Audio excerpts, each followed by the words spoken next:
Yebo baba, ukhuluma no-Ayanda baba.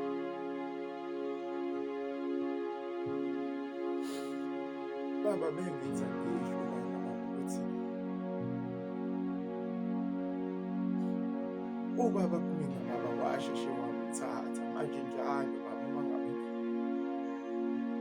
ngibona baba abanye abasenobaba mina kuyavuka. Baba cela ungitshele